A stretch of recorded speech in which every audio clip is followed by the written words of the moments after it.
आज मैं आप सबको जेएसएससी सीजीएल झारखंड एसएससी के सचिवालय में आने वाले संभावित गणित के प्रश्नों के बारे में डिस्कशन करूंगा। तो चलिए आज मैथ का प्रैक्टिस शुरू करते हैं। पहला प्रश्न लेते हैं और इसको डिस्कशन करते हैं। प्रश्न कह रहा है, एक वृत्त में अंकित एक समबाहु त्रिभुज का क्षेत्रफल 9/√3 सेंटीमीटर स्क्वायर है। तो वृत्त का क्षेत्रफल ज्ञात करें। हमें गिवन क्या है? त्रिभुज का एरिया, त्रिभुज का क्षेत्रफल कितना गिवन है? 9√3 सेंटीमीटर स्क्वायर। हम सभी जानते हैं त्रिभुज का क्षेत्रफल, जो समबाहु त्रिभुज होता है, इक्विलैटरल ट्रायंगल का क्षेत्रफल √3/4 ये स्क्वायर, जहाँ ये एक भुजा है और दिया गया है 9√3। अब ये √3 से √3 कैंसिल आउट करेंगे, ये स्क्वायर यहीं पे रहेगा, 9:4 हो जाएगा, ये इक्वल टू 6 आ गया। हमारा ट्रायंगल का साइड 6 आ गया। ठीक है, अब ट्रायंगल का साइड 6 आ गया, हमें निकालना है वृत्त का क्षेत्रफल। तो हमें वृत्त का त्रिज्या चाहिए। क्या चाहिए? त्रिज्या चाहिए। हम देख पा रहे हैं यहाँ से यहाँ तक की हमको लेंथ चाहिए, यहाँ से यहाँ तक की लेंथ चाहिए, ये लेंथ चाहिए हमें, जो कि कैपिटल आर है। सर्कमफेरेंस बोलते हैं, सर्कमफेरेंस का रेडियस बोलते हैं।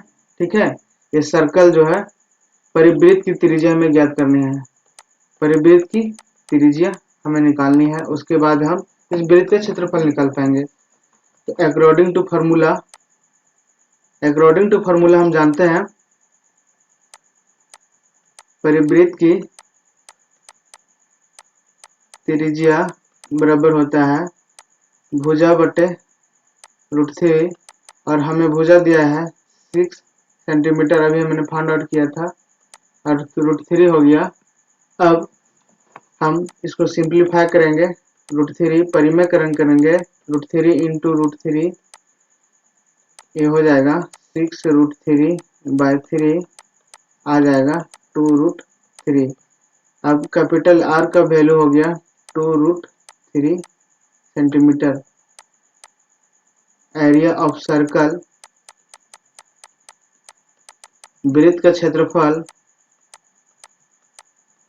क्षेत्रफल हम सभी जानते हैं πr², और हमें ऑप्शन में दे रखा है पाई के पाई में। ठीक है, तो हमें केवल पाई नहीं, केवल डिजिट को सॉल्व करना है और पाई को एज इट इज रहने देना है। तो सॉल्व करते हुए हम पा रहे हैं पाई इज टू 2√3 का होल स्क्वायर।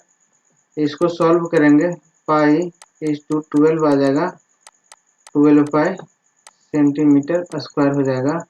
तो हमारा ऑप्शन डी करेक्ट हो जाएगा, जिसका वैल्यू है 12 पाई। आंसर ये वृत्त का क्षेत्रफल हो जाएगा। चलिए नेक्स्ट क्वेश्चन की ओर चलते हैं। दिया हुआ है ट्रिग्नोमेट्री का क्वेश्चन है। क्वेश्चन में दिया हुआ है sine theta by 1 - cos theta. हम इसे रेशनलाइज करेंगे, अर्थात परिमेयकरण करेंगे, तो 1 + कोस थीटा हो जाएगा, फिर 1 + कोस थीटा हो जाएगा।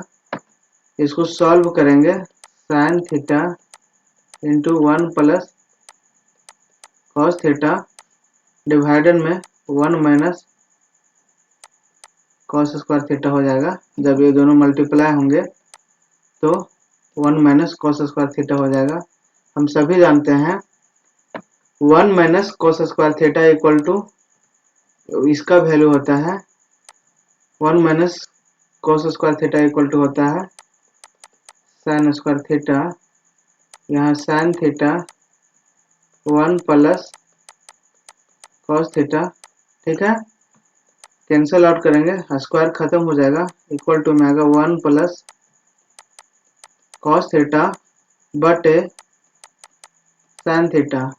अब इसको थोड़ा सा हम तोड़ के लिखेंगे, 1 plus 1 by sine theta plus cos theta by sine theta. हम सभी जानते हैं इसका वैल्यू होता है cosec theta plus cos theta by sine theta equal to होता है कॉट थीटा। इस प्रकार हमारा ऑप्शन इस प्रकार cosec theta plus cot theta option B सही हो जाएगा। चलिए नेक्स्ट क्वेश्चन की ओर बढ़ते हैं। ये क्वेश्चन बोल रहा है a to the power x plus y is equal to a to the power 6 और y से x 2 अधिक है, तो x का मान ज्ञात करें। किसका मान ज्ञात करें? x का मान ज्ञात करें। हल करते हैं। दिया हुआ है a to the power x plus y equal to a to the power 6, base equal है इसलिए x plus y equal to 6 हो जाएगा। Equation first. यहाँ पे दिया है y से x 2 अधिक है, अर्थात y minus x minus y equal to 2 है। इसको समझेंगे, y से x 2 अधिक है, तो y से x जब 2 अधिक है इसको हम ऐसे लिख सकते हैं y plus 2 equal to x, right. Sorry, ऐसे नहीं लिखेंगे, y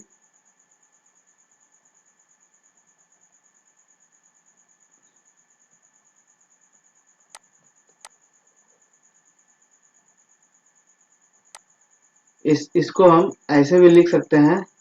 प्रश्न में एज इट इज दिया है y से x 2 अधिक है।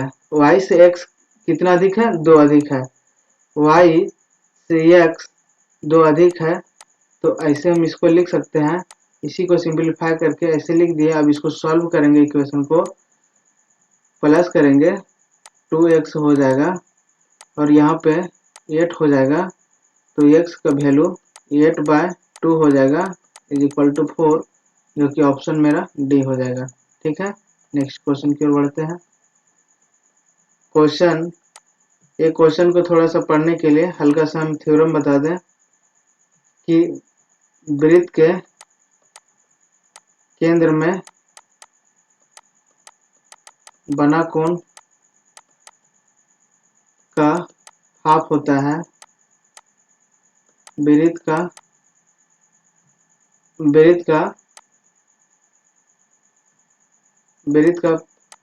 परिधि पर बना कोण।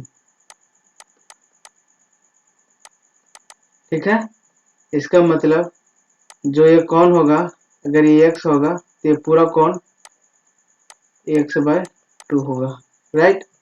हमें निकालना है BOD, हमें इसका मान निकालना है। हमें ये इसका मान निकालना है, इसका, और किसके वैल्यू में निकालना है। यहाँ पे प्रश्न ऑप्शन बता देते हैं। ऑप्शन ये था, ये बाय 2 एंगल ये, C/2 और डी ऑप्शन था एंगल B/2। ठीक है, राइट।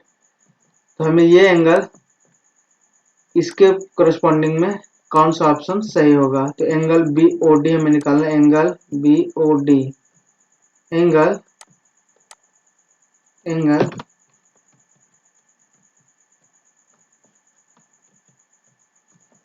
क्या निकालना है? एंगल BOD, ये वाला एंगल हमें निकालना, फाइंड आउट करना है। मान लेते हैं ये पूरा एंगल का मान 2A था। कितना था? 2A था। तो यहाँ से यहाँ का मान ये हो जाएगा, राइट। जब यहाँ से यहाँ का मान ये हो जाएगा, ठीक है, तो यहाँ से यहाँ का मान ये हो जाएगा, तो यहाँ के यहाँ का मान ये हो जाएगा। जो ये है और ये इक्वल टू बराबर है। इसका मतलब angle B O D equal to हो जाएगा हाफ ऑफ एंगल ये, हाफ ऑफ एंगल ये, दैट इज ऑप्शन ये सही हो जाएगा, राइट। चलिए नेक्स्ट क्वेश्चन। नेक्स्ट क्वेश्चन बोल रहा है एक दीवार के सहारे, एक दीवार के सहारे खड़ी सीढ़ी का उन्नयन कोण 45 डिग्री है और इसका निचला सिरा 10 मीटर की दूरी पर सीढ़ी की ऊंचाई दूरी पर है। तो सीढ़ी की ऊंचाई ज्ञात करें। फिगर से समझते हैं। मान लीजिए ये वो दीवार था, इससे इसकी दूरी 10 मीटर थी और ये सीढ़ी का हमें ज्ञात करना है लंबाई, जो कि 45 डिग्री पे है। कितना डिग्री पे है? 45 डिग्री पे है। हम सभी जानते हैं 10 45 डिग्री इक्वल टू, इसको ये मान लें, बी मान लें, सी मान लें, तो 10 ए बी बटा बी सी होता है और इसका वैल्यू 1 होता है। ये भी अगर x है और ये 10 है तो x का वैल्यू 10 आ गया, राइट।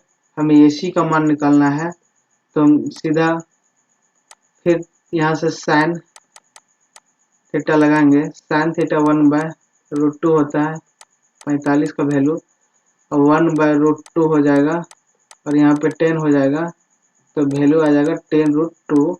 हम इसको ऐसे ना निकाल के हम इसको ऐसे भी निकाल सकते थे।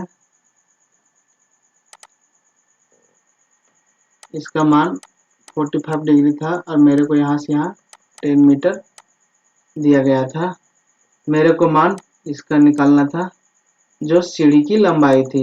किसकी लंबाई थी? सीढ़ी की लंबाई थी। हम सभी जानते हैं जब यहाँ 45 डिग्री होता है तो 1:1 के रेशियो में होता है और इसका रेशियो √2 होता है। P into B into H का रेशियो जब 45 डिग्री हो तो 1:1 होता है। हमारा 1 रेशियो का वैल्यू दिया हुआ है 10, इसलिए जब हमें हाइपोटेनस निकालना है तो 10√2 हो जाएगा, जो कि सीढ़ी की लंबाई है। किसकी लंबाई है? सीढ़ी की लंबाई है। नेक्स्ट क्वेश्चन बोल रहा है एक छोटे पैमाने पर व्यवसाय में निम्नलिखित खर्च होते हैं। खरीद पर 25%, कर्मचारियों के वेतन पर 25% और रख रखाव पर 50% की खर्च होती है। यदि व्यवसाय 2 लाख रुपए का कुल वेतन चुकाता है, वेतन पर खर्च कितना हो रहा है? 25%, जबकि चुकाता कितना है? 2 लाख रुपया। तो इसका मतलब हो गया 25% का वैल्यू हमें क्वेश्चन में दे रखा है 2 लाख रुपया। कितना दे रखा है? 2 लाख रुपया। तो हमें कितना निकालना है? 50% का वैल्यू। हम सभी जान रहे हैं 25 दूना 50%, तो यहाँ से भी अगर हम 2 से मल्टीप्लाई कर दें तो 2 दूना 4 लाख हो जाएगा,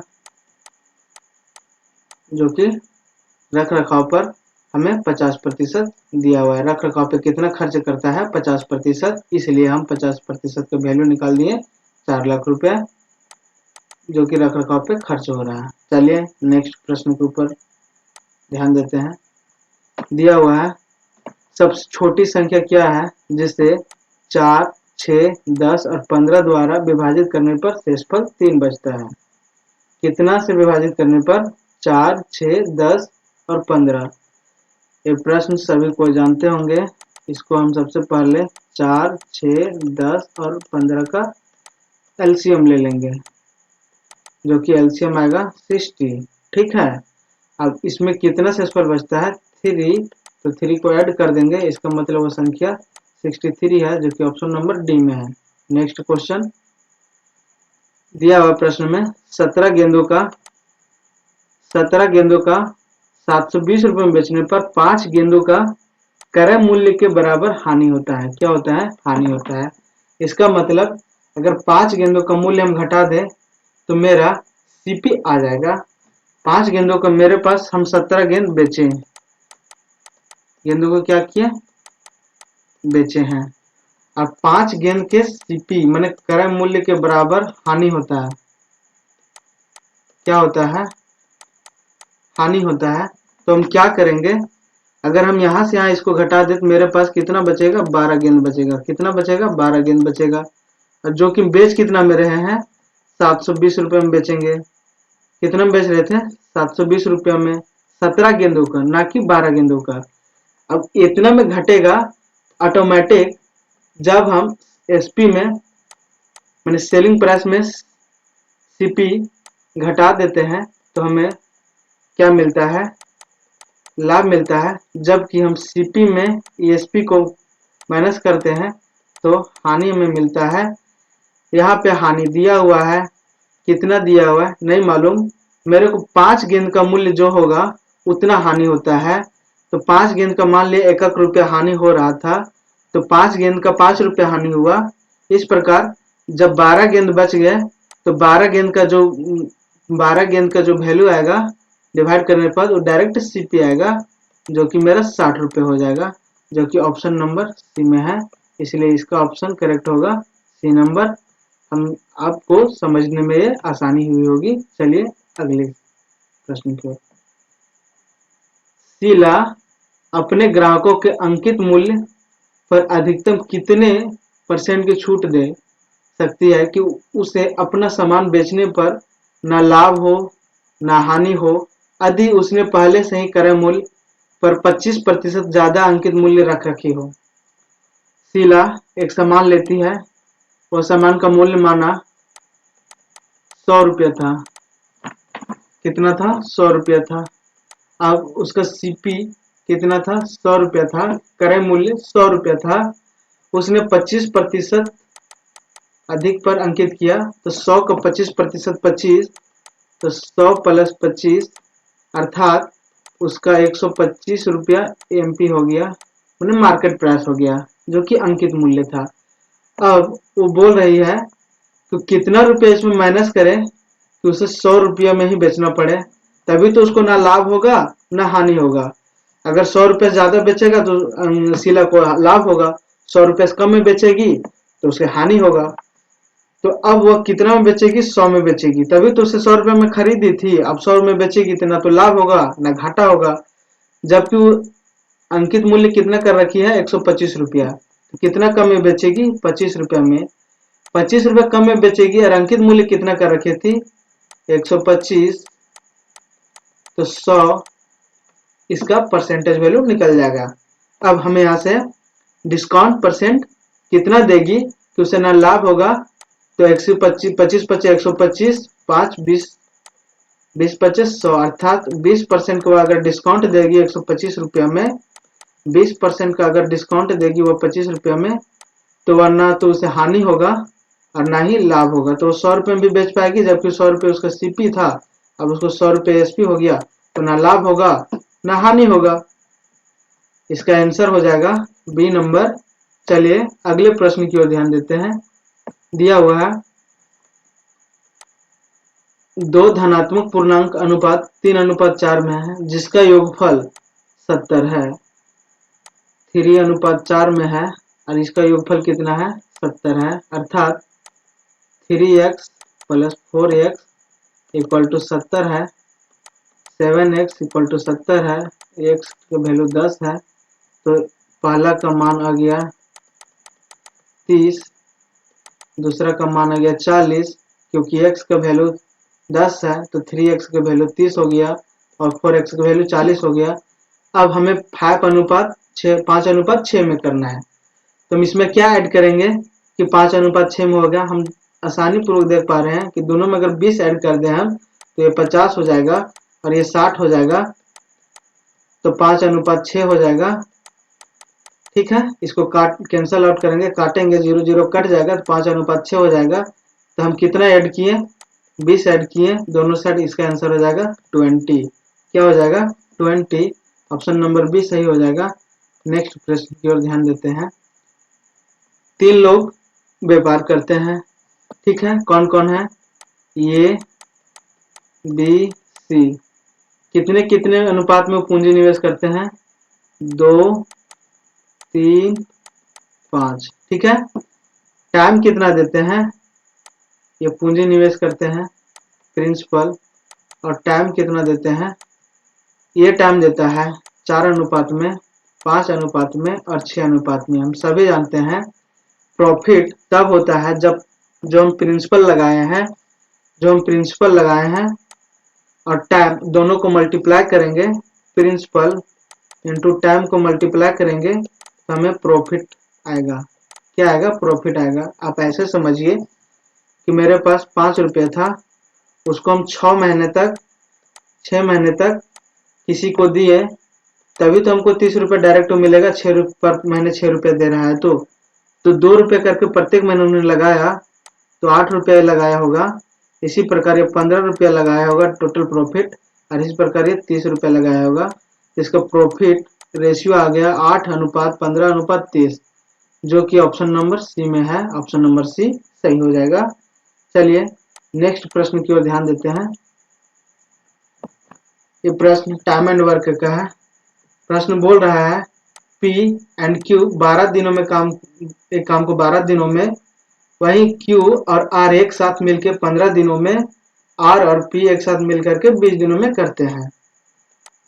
P प्लस Q कितने दिनों में, 12 दिनों में, Q प्लस R कितने दिनों में, 15 दिनों में, R प्लस P कितने दिनों में, 20 दिनों में काम को करते हैं। हमें ये नहीं मालूम है कि टोटल काम कितना है।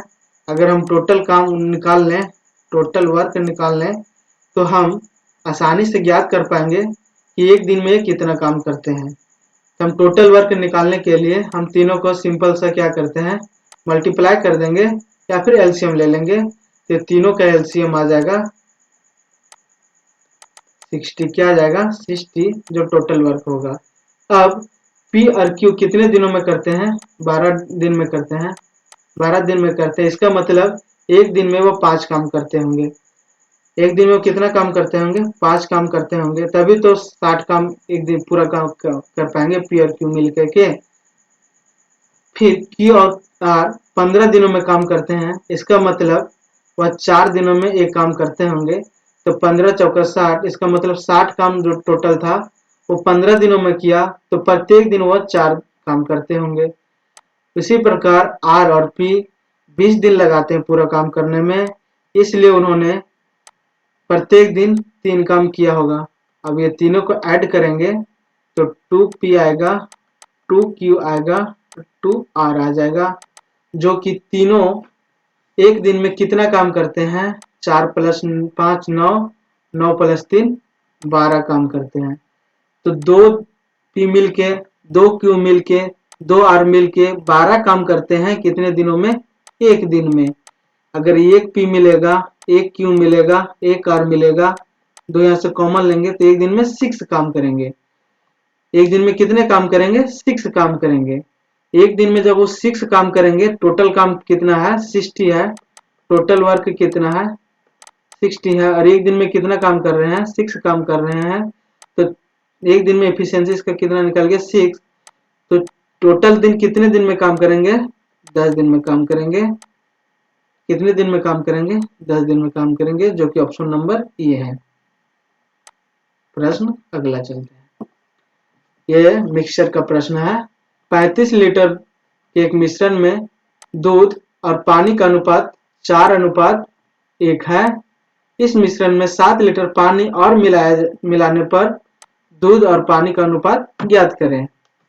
कितना है, टोटल 35 लीटर, जो कि ये मिक्सचर है। इसमें दूध भी है और वाटर भी है, ठीक है। जबकि मिल्क और वाटर, मिल्क कितना है, 4 है, मतलब दूध कितना है, 4 है, और पानी कितना है, 1 है, और टोटल कितना है, 35 है। अगर हम यहाँ 1 से लगा लें तो हम टोटल वैल्यू कितना होगा, 5x होगा। और जबकि दिया है 35, तो x का वैल्यू आएगा 7। उस प्रकार मिल्क हो जाएगा 28 लीटर और वाटर हो जाएगा 7 लीटर, ठीक है।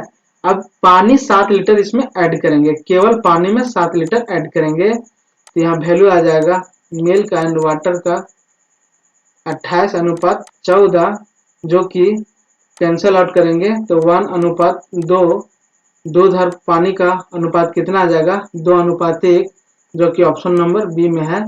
चलिए अगला प्रश्न देखते हैं। क्वेश्चन बोल रहा है 3x यह x प्लस 4 x माइनस 5 से पूर्णतः विभाजित है। x माइनस 5 से पूर्णतः विभाजित है। हम 3x स्क्वायर प्लस ये x प्लस 4 ये पूर्णतः विभाजित है। रिमाइंडर में 0 आ रहा है। रिमाइंडर कितना आ रहा है 0 आ रहा है और ये पूर्णतः डिवाइड है। तो पूर्णतः जब डिवाइड होता है अकॉर्डिंग टू द्विघात समीकरण, जब ये पूर्णतः विभाजित होता है तो x इक्वल टू 5 हो जाएगा, जो कि तभी हम इसको सेटिस्फाई कर पाएंगे। जब x इक्वल टू 5 हो जाएगा, x इक्वल टू -5 है तो 0 है, इसलिए x इक्वल टू 5 हो गया। अब हम x का इक्वल टू जो 5 है वो 3:5 का स्क्वायर x का वैल्यू पुट आउट करेंगे, ये गुना 5 प्लस 4, ठीक है।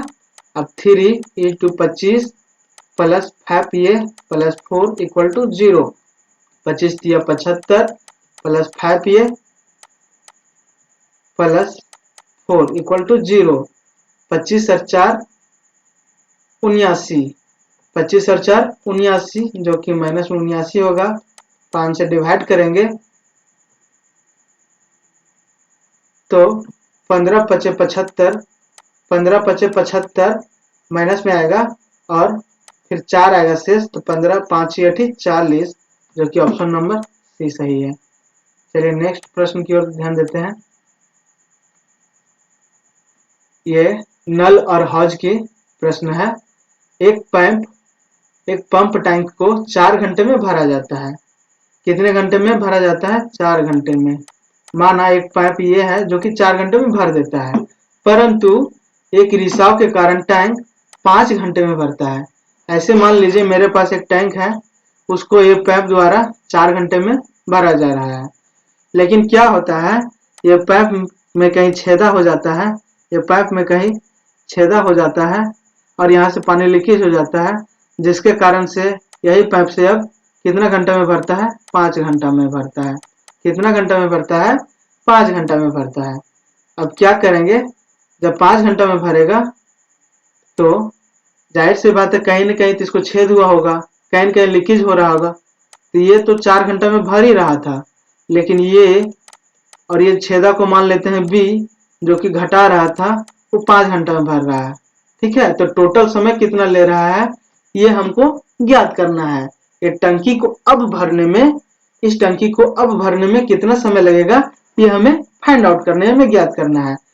अगर हम जान लें कि इसमें कितना लीटर पानी लेगा, अब ये कितना लीटर पानी लेता है, अगर ये हम जान लें कि कितना लीटर पानी लेता है तो हम आसानी पूर्वक ज्ञात कर पाएंगे कि कितना घंटा में अब भरेगा और पहले कितना घंटा में भर रहा था। राइट, अब कितना घंटा में भरेगा और पहले कितना घंटा में भर रहा था। तो ऐसा करते हैं, टोटल मात्रा ज्ञात करने के लिए कितना लीटर पानी लेता है, इसके लिए इन दोनों का एलसीएम ले लेते हैं। 4×5 = 20 हो जाएगा इसका एलसीएम। अब ये 4 घंटा में भरता था, तो प्रत्येक घंटा 5 यूनिट पानी भरता होगा, तभी तो भरेगा 20 लीटर पानी 4 घंटा में। अब जब छेदा हो गया तो प्रत्येक टाइम 4 यूनिट भरता होगा। ठीक है, जब 4 यूनिट भरता होगा और ये का वैल्यू कितना है 5 है, जब 5 भरता है और ये दोनों मिलकर 4 भरता है, इसका मतलब कि जो छेदवा है वो प्रत्येक घंटा 1 यूनिट पानी खाली करता होगा, 1 यूनिट पानी खाली करता होगा। इसका मतलब कि छेदा से निकलने में, रिसाव होने में कितना टाइम लगेगा अगर पूरा टंकी भरल रहेगा तो प्रत्येक घंटा में 1 यूनिट काम करेगा, तो प्रत्येक घंटा में 1 यूनिट पानी निकालेगा। टोटल 20 यूनिट पानी है हमारे पास, टोटल 20 लीटर या 20 यूनिट पानी है, और प्रत्येक घंटा 1 यूनिट पानी निकालेगा, तो टोटल कितना ले लेगा 20 घंटा। ठीक है, चलिए आगे चलते हैं। ये साधारण ब्याज का प्रश्न है जो कि बहुत इजी है, हम सभी जानते हैं। साथ फॉर्मूला से ना देख करके हम डायरेक्ट हल करने के आपको बताते हैं एक एक नियम से, जो कि रेशियो मेथड से होता है। दिया हुआ 750 रुपये की राशि साधारण ब्याज से 5 वर्षों में 1000 रुपया हो जाती है। मूलधन प्लस ब्याज कितना दिया हुआ है 1000 रुपया, जबकि मूलधन हमारे पास कितना है 750 रुपया। ठीक है, तो हमारे पास ब्याज कितना आ जाएगा 250 रुपया। कितना वर्षों में मिलता है 250 रुपया? 5 सालों में मिलता है, 5 वर्षों में मिलता है। तो एक साल में कितना मिलेगा 50 रुपया। अच्छा, ब्याज किस पे बनता है? मूलधन पे बनता है। किस पे बनता है? मूलधन पे बनता है। और मूलधन कितना है 750 रुपया। ठीक है, और एक साल में कितना ब्याज बना है 50 रुपया। इसको परसेंटेज करेंगे तो 1/15 आएगा। अब इसको परसेंट में ना लिख करके फ्रैक्शन में ही रहने देंगे। हमारा फ्रैक्शन वैल्यू कितना आया है 1/15। अब 750 रुपया मूलधन है 1/15। अब यहाँ 100 से मल्टीप्लाई नहीं करेंगे, क्योंकि जब हम फ्रैक्शन को तोड़े थे परसेंटेज को फ्रैक्शन में तो 1/15 आया था। अब टाइम कितना है 10 साल है। 15 पचे 75। ठीक है, तो कितना आ गया 500 ब्याज आ गया। ब्याज 10 साल का कितना आया 500। मूलधन कितना है 750, तो कितना हो जाएगा टोटल 1250। इसको हम इतना लंबा ना बना करके हम ऐसे भी बना सकते हैं। देखते हैं कैसे बनाते हैं। क्योंकि 750 रुपया कितना हो जा रहा था 1000 रुपया हो जा रहा था। कितने दिनों में हो रहा था 5 साल में हो रहा था। कितने दिनों में हो रहा था 5 साल में हो रहा था। 1000 रुपया हो जा रहा था। यहीं पे बना देते हैं 750 रुपया 1000 रुपया हो जा रहा था। कितने दिनों में 5 साल में। कितना ब्याज यहाँ पे मिल रहा है तो 1000 माइनस 750 बराबर 250 रुपये मिल रहा है। कितना ब्याज मिल रहा है। अब 750 रुपये कितने दिनों में करना है 10 साल में करना है। ये 5 साल में हो रहा था 5 ईयर में, ये 10 ईयर में करना है। कितना गुना है 2 गुना है। यहाँ पे ब्याज कम कितना मिल रहा था 250 रुपये मिल रहा था, तो इसको भी 2 गुना कर देंगे तो 250 गुना 2 इक्वल टू 500 रुपये ब्याज मिलेगा। अब 500 के 750 में जोड़ देंगे तो 1250 आ जाएगा, जो कि बहुत ही आसानी पूर्वक आएगा। हम ऐसे ना करके ऐसे भी करेंगे तो बहुत इजी पूर्वक बन जाएगा। चलिए अगला प्रश्न। ये टाइम एंड डिस्टेंस का प्रश्न है। यहाँ पे दिया गया है 2 बसों की गति, स्पीड ए और बी का गति कितना है 11:9 है। ठीक है, जबकि दूसरी बस की गति कितनी है ये नहीं मालूम है। यहाँ पे डिस्टेंस दिया गया है और 15 घंटे में, मतलब बस बी 270 किलोमीटर वह कितने घंटे में निकालता है 15 घंटे में वह तय करता है, 15 आवर में। इसको कैंसिल आउट करेंगे तो कितना आवर आएगा, कितना स्पीड आएगा देखते हैं। ये हमें कितना के वैल्यू दिया हुआ है 9 का वैल्यू दिया हुआ है। यह स्पीड हो गया 270 किलोमीटर 15/आवर। 9 का वैल्यू दिया गया है, इसको मल्टीप्लाई करेंगे 1/9। ठीक है, हमें कितना का वैल्यू निकालना है 11 का वैल्यू निकालना है। ठीक है, 9 3 जा 9 या 27 30 15 दूनी 30 11 गुना 2 बराबर 22 किलोमीटर प्रति आवर। ठीक है, जो कि ऑप्शन नंबर डी में है। ठीक है, चलिए नेक्स्ट प्रश्न दिया हुआ है। प्रश्न में एक आयत जिसका आयाम 4 सेंटीमीटर और 2 सेंटीमीटर है। एक आयत बना लेते हैं।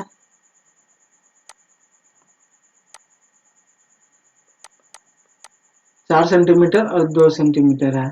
उससे समबाहु त्रिभुज बनाने के लिए मोड़ा जाता है। अब इस आयत को क्या बनाया जाता है समबाहु त्रिभुज। ठीक है, ऐसा समझिए इसका परिमाप और इसका परिमाप बराबर होगा। क्यों? मान लीजिए हमारे पास एक थाली है जो कि ऐसा शेप में है, इसको तोड़ के हम गोल करेंगे तो जो इसका मात्रा होगा वो इसका मात्रा होगा। इसका मतलब जो आयत का परिमाप होगा वो त्रिभुज का परिमाप होगा। हम सभी जानते हैं आयत का परिमाप होता है 2 इंटू एल प्लस बी, तो 6 गुना 4 प्लस 2 2 गुना 6 बराबर 12। और त्रिभुज का परिमाप होता है 3 इंटू साइड भुजा, तो यह साइड आ गया 4 सेंटीमीटर। अब हम सभी जानते हैं समबाहु त्रिभुज का एरिया क्या होता है? √3/4 ये स्क्वायर, √3/4 और ये का वैल्यू कितना था? 4 का स्क्वायर, √3/4 गुना 16 4, इसका वैल्यू आएगा 4√3 सेंटीमीटर स्क्वायर, जो कि ऑप्शन ये है जो सही हो जाएगा। ठीक है, चलिए नेक्स्ट प्रश्न की ओर। बहुत बहुत धन्यवाद हमारे क्लास को देखने के लिए।